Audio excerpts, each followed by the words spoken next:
My name is hazelmillichamp and this is the Light on Leeds podcast.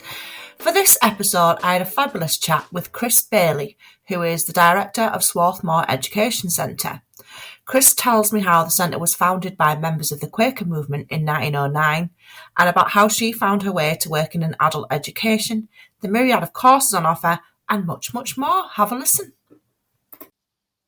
On this week's episode of Light on Leeds, my guest is Chris Bailie. Hello, Chris. Hi, Hazel, you all right? I'm all right, thank you. Thank you for joining me, especially on this really sunny day when we have to make the most of them and would probably rather not be inside. I know, I've got the window open as well. It's really nice. It's gorgeous, isn't it? So, Chris, you are the director of Swarthmore Education Centre. Can you tell me a little bit about the Education Centre? Yeah, we're in our 112th year now, based on Woodhouse Square in Leeds, which is just around the corner from Park Lane College.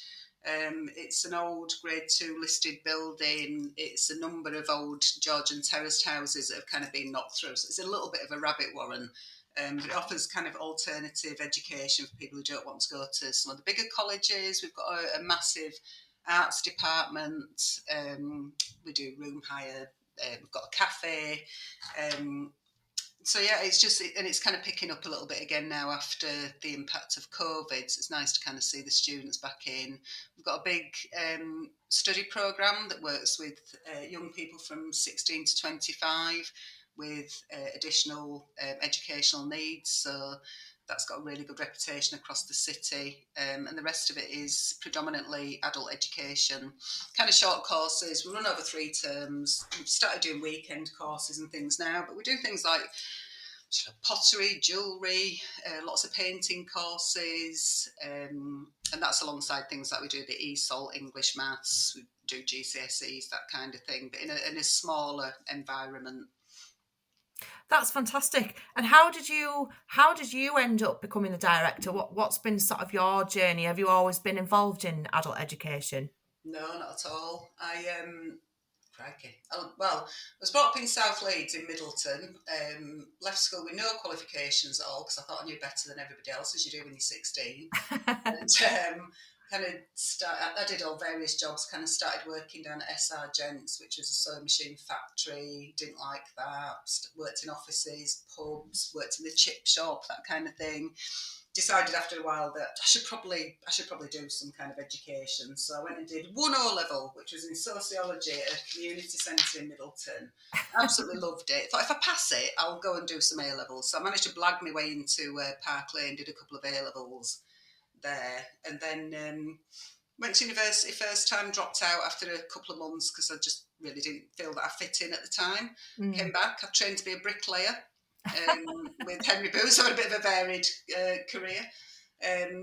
Finished that, kind of did various things. I always fancied working at somewhere like Women's Aid, but I was on a training course and ended up being picked up by somebody there who was a trustee at a Cargon, which was a charity in Leeds, saying that they were looking for volunteers there.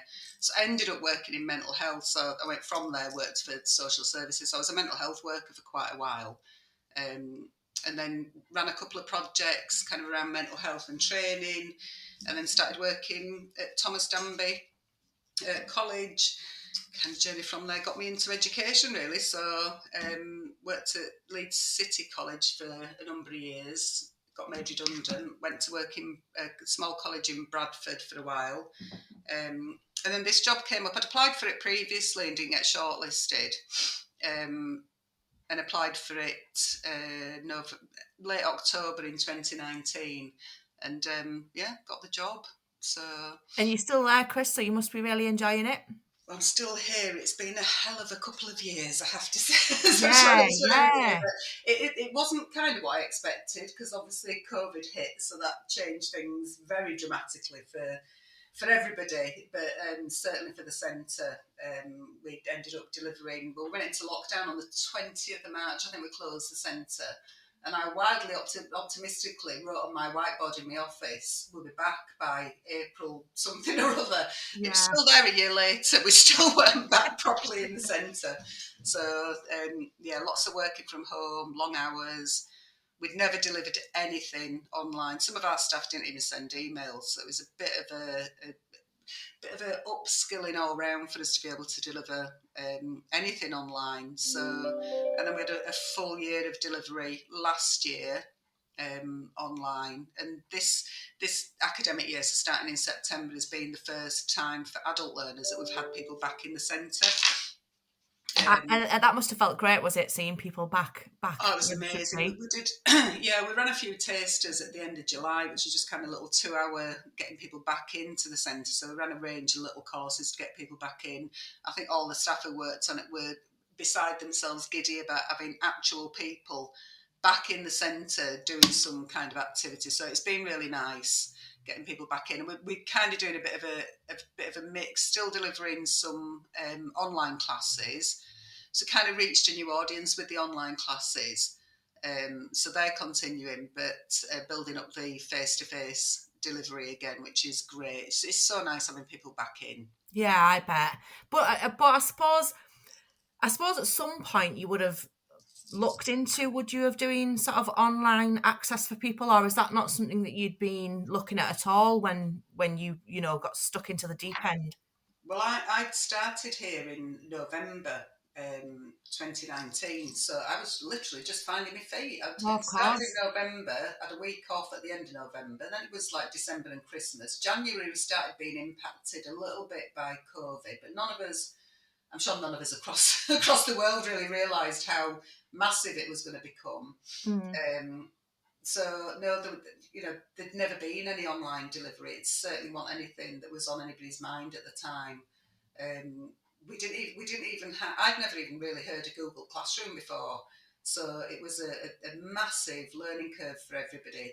We had to set up our own G Suite for education. We all had to learn how to manage Google. It's not the easiest of systems to use when it's a completely different way of teaching. So when you've been used to teaching face to face, it's all very paper based and kind of student focus, and the discussions and things are very different in class than they are online. So it certainly wasn't anything that I came to the centre thinking, oh, do you know what, I'll move everything online. Yeah. I think I've probably been burnt at the stake if I'd come with that idea, but by necessity, thankfully the staff were amazing in terms of upskilling and still being able to deliver learning across the city for people, moving the classes that we didn't think would run online, but moving things online, like some of the art classes that were really popular online. So yeah, it has been quite a journey for Swarthmore, I have to say, but we're amazingly proud of everybody. Yeah, that's brilliant. And are you sticking with the sort of blended learning? Have you sort of realised that you can sort of reach people that perhaps wouldn't be able to make it to the centre themselves physically? Yeah, I mean, we had quite a lot of feedback from people saying this has been a real lifeline. People who've got disabilities, for example, who struggle to get into the centre, who then said it was so nice having that, looking forward to the class being online. When there were live classes, it's that, still have that sense of community with your tutor and the other students. So, yeah, and a lot of the staff kind of got used to delivering online as well. So I know that some of the art tutors would set up a space in the home, just kind of log on to Google Classroom sort of 10, 15 minutes before it was due to start. You don't have all the travelling into the centre, setting up a class, kind of tidying up kind of thing. So the time taken for some of the staff, they really started to quite enjoy that. Yeah. As things moved on. And then for term one, we still had a large number of people that are maybe still a bit nervous about coming in, staff and students still a bit nervous about coming into the centre. And obviously it was Omicron, wasn't they, in December time last year. So we continued to deliver some online classes, and people are still really enjoying that. But the joy of it at the moment is that we have the option, which has been really bizarre, quite bizarre for us, that we've had the option of, we've had a member of staff who's been off, who's felt unwell. So we've managed to get the students into the class, and the tutor has been on screen from home.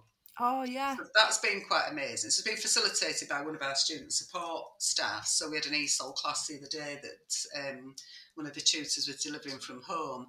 But we've also had the option that if a student can't make it to class, they can actually still access the live class via Google Classroom, and we just have like a Chromebook on one of the tables for the virtual student to be able to join. That's brilliant, isn't it? Yeah. So it Yeah, opened up a whole new kind of audience for us. We've got some mixed classes. Yeah, I mean, it has, like I said, it's been quite a journey, but it's kind of opened up a new audience for us. People who are still able to access Swarthmore online, who wouldn't necessarily been able to come in, still being able to do that. So it yeah, has been quite that is amazing. fantastic. Yeah. And so the education centre itself was founded by members of the Quaker movement in 1909. Can you tell me a little bit Right. about the history and how that sort of came about? Yeah, I think there was a real push for working people really to be able to access education. It wasn't as easily accessible then as it probably is these days. So they set up Swarthmore and quite a. I mean, there's a book, the Swarthmore's history, that is an interesting read about the kind of the work that they did at the time. So they'd have like a number of classes kind of accessible for people who were working, but actually quite, some of them are quite political as well. So they supported women in the vote, for example. There's one of the lectures was around women in the vote. They supported the suffragettes. They kind of supported the conscientious objectors around the war. They took in people who were refugees from various places and did education around that. They were offering quite political. I mean, I've got one of the brochures from 1918. So there's a lecture on Plato's Republic in it, uh, Gosh. the governance of the city. There's a couple of French classes, women and citizenship, alongside some kind of more religious-based ones. So there's one about a New Testament class and things. But English literature and expression class, the study of words, and that kind of made that kind of education open to anybody. Not just the nice middle class areas of Leeds. It was open to anybody, and it's a real push to kind of engage with working people. Um, so it has got. I mean, I'd reckon we have lots of the books at the centre. If anybody's interested in coming and getting one, it's a really interesting read about the history of education and the history of getting people into things that they wouldn't necessarily have had access to previously. Yeah, definitely. So the book is called Swarthmore Century, a Leeds Experiment in Adult Education, 1909 to 2009. Yes. It just sounds fascinating. And it was written by a guy called Tom Steele. So did Yes. he have a particular interest in it, or was he sort of commissioned to write the history? I think a bit of both, really. I think he'd been to Swarthmore. There's a nice little bit in the introduction when he says something like, even for people like me that didn't actually finish the class that they were in, still managed to kind of maintain a connection with Swarthmore. And I think that's the thing, when you come to Swarthmore, it is a very different kind of place. People talk about it being improving the health and well-being as well as learning things. It's quite a relaxed, friendly, different kind of place to the run of the mill big colleges, if you like. And I think he just had an interest in education generally, but it is quite a fascinating history for Swarthmore. So it is a really good read. And the thing that I really like is the old curriculum that we kind of look at and think, oh, it'd be interesting to do that these days. Could we actually get people in to do something like that nowadays? So when you're thinking about courses that you run, is it that people come to you and offer to give them, or is it that you have students ask for particular things? Because I was thinking particularly about your pottery course, which I've tried to get onto a few times, and I understand that the reason why I imagine it's so popular is because of the pottery throwdown, because that's definitely what piqued my Oh, interest. yeah. Do you sort of notice kind of peaks and troughs and sort of following things that are in sort of the cultural awareness that all of a sudden things become like people really want to learn about them? Yeah, I think pottery throwdown has been a big thing, hasn't it? But I mean, our courses are really competitively priced as well, and the pottery tutors are really experienced and has been going for a lot of years. It's a great. It's in the basement. Is a pottery department, and it is amazing down there. So I think people kind of come for that, but. No, we kind of get some ideas from some of the students who maybe suggest that we'd run things. We've been doing fused glass, for example, for the past term, and somebody had suggested that we run some stained glass courses again. So then it's matching what people would like with what skills tutors have got, and kind of trying to recruit tutors who can run courses that we maybe haven't thought about. We tried to do new courses every term. So I think the first time we'd run crochet was during lockdown, and that really took off. So Yeah, I can imagine. yes, I still never learned to do it, and I've kind of watched the videos and things. I think I'm a bit cat-handed to do it, and annoyingly, my youngest daughter learned how to do it straight away, which I just found really irritating. Well, I'm really glad that it's not just me, because my sister is absolutely amazing at crochet. She even made me a beautiful, like, crochet basket with all of the equipment in that I needed. And I'll think of myself as being quite crafty, and I can knit, but oh my goodness, I cannot get my head around crochet at all. I'd love to be able to, but I just can't. Yeah, same, but it's a really popular course. Lots of people doing it. We have a lot of kind of sewing courses, dressmaking courses, that kind of thing. And then we've got an art studio at the centre, so people come and do life drawing, oils, pastels, whatever. We've got a jewellery department, so started jewellery back up again. Yeah, this term we're doing a beading class, so we kind of we tried to kind of keep the ones that are popular going. I mean, obviously pottery, as you said, we advertise and within a day it's full, and we've got a waiting list as big as the number of people have applied for the course, but we've only got a certain we've got a limited availability for that. It'd be lovely to kind of run them every hour of every day, but obviously you have to think about cleaning down and the kiln time and things like that. So and we tend to put out if anybody's got any ideas of anything that they'd like, then we'd certainly look into it. And if we can recruit for it, we definitely would put it on. And you're advertising some volunteering roles at the minute. Are volunteers very important to the way everything runs? Yeah, I mean, we ran a Swarthmore Connected project during lockdown, so that relied really heavily on volunteers. So we recruited, I think it's about 20 volunteers to help us with the Connected project, and that was we'd got some money from the lottery to buy 50 Chromebooks and to recruit volunteers to support people who couldn't engage with online learning. It's a massively successful project. And the volunteers were a massively integral part of that. And now, because we've started opening again, we kind of get volunteers to come in and support some of the classes, or seeing what skills they've got, to kind of link them. We'd maybe have people, with people who maybe want to support us with something around events and things like that. So we're always more than willing to kind of take volunteers. And at the moment, we've just a complete aside to Swarthmore, but we've just linked up with a company that are just around the corner called Goat Road Trip, who are doing some amazing work with some of the Ukrainian refugees. So we're kind of linking up with them, and they're looking at taking on some volunteers to help them with matching hosts with potential people coming over from the Ukraine. And Brilliant. We've just offered some office space for them at the centre as a base. So we'll kind of be putting something on the website shortly, trying to get people to volunteer through the Goat Road Trip as well to support the refugee crisis at the moment. Yeah, what a great thing to be involved in. Absolutely, yeah. I don't know if you saw them. They were on Look North the other day. Just a couple of lads who run a company around the corner. They just kind of took it on themselves. One of them's in Poland at the moment, and is kind of at the moment seen as the go-to person from the UK that's sorting out visas for people, kind of wading through all the bureaucracy and stuff around the refugees getting over to the UK, but then trying to find host families over here to match them up. But they've got a history of sorting out all the travel. So they used to run like an interrailing company before lockdown. Oh, yeah. So they can sort out all the travel for people. So it's kind of a really nice end-to-end thing that they're doing. But because they're just around the corner, it's just been a really nice thing to kind of link up with. So I think volunteers for us at the moment would possibly be people who'd maybe be interested in doing some volunteering around supporting the Ukraine stuff. Yeah, definitely. I think there'll be lots of people who'll be very up for helping. Yeah.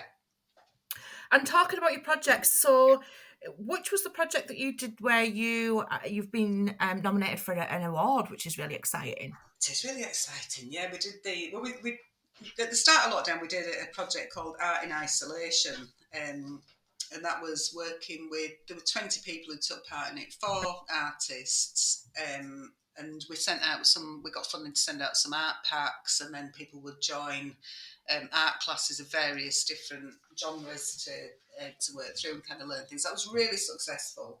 And on the back of that, because lockdown seemed to be never ending, we'd applied for funding, like I said, for the Swarthmore Connected project.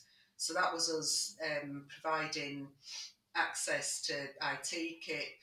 One of the things, since I've been quite working class and not very middle class at all, but one of the things I'd neglected to even think about in the project brief was to put in that people may not have a laptop or a Chromebook, but regardless of them having that, they didn't have any Wi-Fi either. Yeah. So we kind of amended that. So that whole digital poverty, which you just never really thought about before, was quite a big thing. So we'd kind of changed the brief a little bit. The lottery were great about it. Changed the brief. We managed to provide, I think they call them dongles, don't they? So we could get people connected to Wi-Fi so that they could then connect with the volunteers, could then access learning via some of the workshops that we ran, and then link to the Swarthmore courses. So we've reached the final for the Educate North Digital Education and Development Award. So the award ceremony is on the 7th of April. So we're going to Manchester, 3 of us, myself, one of the trustees, and Penny, who was the coordinator, keeping us fingers crossed that we might have a chance of winning. Oh yeah, exciting. I'll keep my fingers crossed for you as well. Mm. And you have done a few projects. Is it running still, the Freedom exhibition? No, we did that. That was part of the.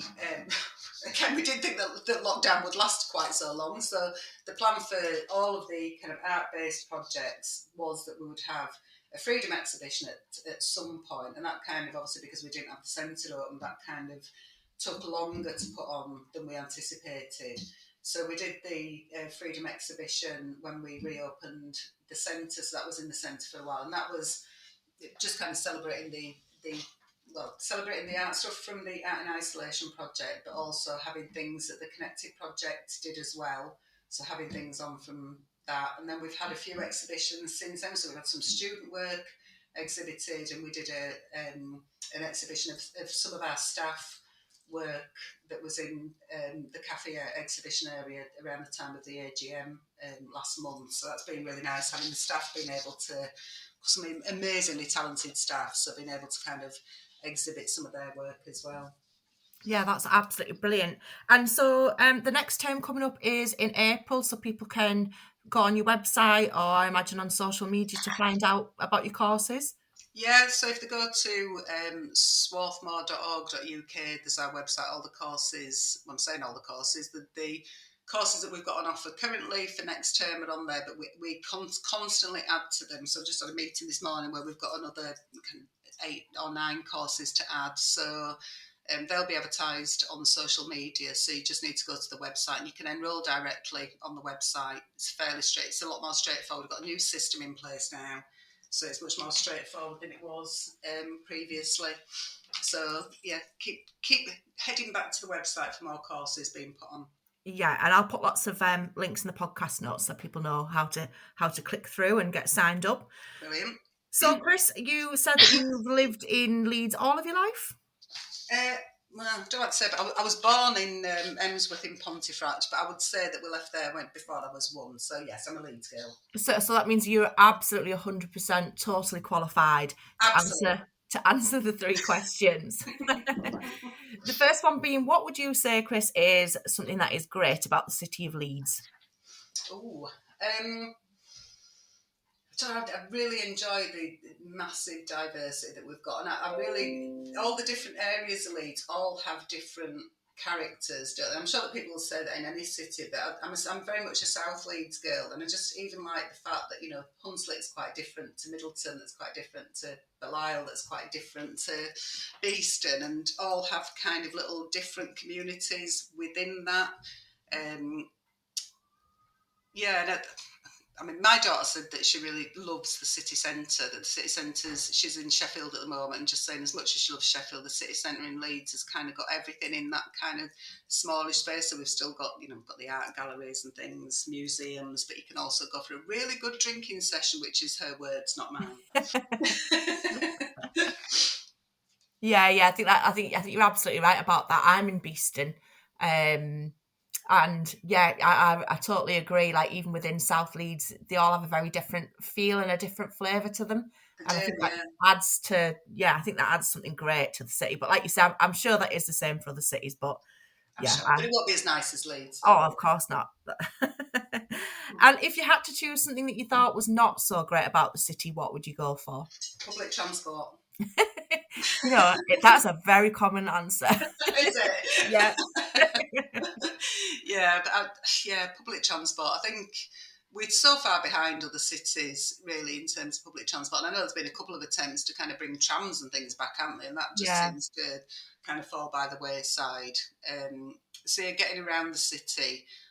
I mean, I drive, and I don't think I would drive if public transport was better than it is. So, I'd definitely say public transport is definitely a thing that needs looking at. Yeah, I mean, I have never gone back through all the episodes and done a percentage, but I'm pretty sure it must be 80% of people say that. Wow, really?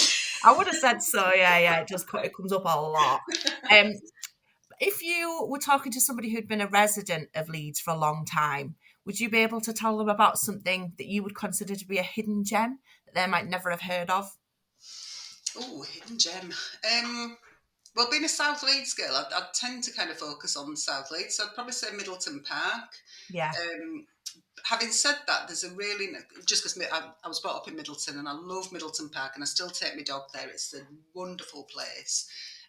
But there's a little bit in Rothwell called the Country Park, which is at the top end of Rothwell, which is where I live now. And there's a little sculpture trail in there, and there's some really lovely little bits of really hidden bits of art. It's just a really quirky little place that you just wouldn't expect little kind of sculptures and things to be. So, and you can kind of walk through there and get down to the canal at the bottom. So it's a lovely dog walk, a little bit of art on your way. I'd say that's quite a hidden gem. That sounds great. I've never heard. I mean, I've been to Rothwell before, but I've not been to the country park and the sculpture trail. So I'll put that on my ever expanding list. Absolutely. And I always ask a guest if they would like to feature a song or a track by a Leeds musician. Can you tell me what it is that you have gone for and why you've chosen it? Yes, I've gone for Brendan Croker and Railroad Blues, and I used to go and see Brendan Croker in the 5 o'clock shadows all the time at the Duchess of York in Leeds. An amazing band, always great night out there. And just before we went into lockdown, we were planning to have a crowd fund to raise money for improvements to the centre, the hall that we've got. And I had Mike Chitty had come through some training with us, with the management team. We were talking about getting a band to play. He mentioned Brendan Croker, and in the break time, I'd kind of come and Google Brendan, see if I could get in touch with him, found his agent, dropped them an email, and a couple of days later, I was in Liverpool with my daughter, looking around university, and I got a call from him saying, Brendan's going to call you, and I got really, quite wildly starstruck. We just said, I've got to have a conversation with Brendan Croker. That's just like completely insane. And Brendan ended up coming to the centre quite a lot at one point. It seemed to be a bit of a permanent fixture. Just before I went into lockdown, he managed to get us a stage donated, because our stage wasn't any good, so he got us a stage donated from, I think it was from Opera North. But one of the first days that he came and visited, I've got a picture of him sat in my office with his guitar, and I asked him to play Railroad Blues, and he sang Railroad Blues for me in my office, and I was just completely starstruck and blown away by it. It was absolutely amazing. So yes, definitely Brendan. Oh, that sounds like a great choice. I'm looking forward to listening to it. And what will you be doing with the rest of your day today, Chris? That's a good question. Lots of work to do in terms of getting the new courses onto the website and up and running. It's Friday afternoon, so it's a little bit of an earlier finish, and my youngest daughter's coming home from university, so she's coming to meet me at the centre at about for 4:30 today to spend the weekend here. So kind of looking forward to a reasonably steady catch up with emails and bits and pieces afternoon, ending with an evening and weekend with me 2 daughters. Oh, that sounds absolutely perfect. Well, thank you so very much for coming along and being a guest. And I'll put lots of links in the podcast notes, and good luck with everything. Thank you very much. Lovely to talk to you. You too. Bye-bye. Bye. Chris Bailie was a great guest, and as usual, there are lots of links in the notes if you'd like to sign up for a course at Swarthmore Education Centre, become a volunteer, or visit one of their exhibitions. Chris chose to feature Railroad Blues by Brendan Croker and the 5 O'Clock Shadows. It took some tracking down, but I'm sure you'll agree it was worth the effort because it's a real cracking song. Enjoy, and I'll speak to you soon.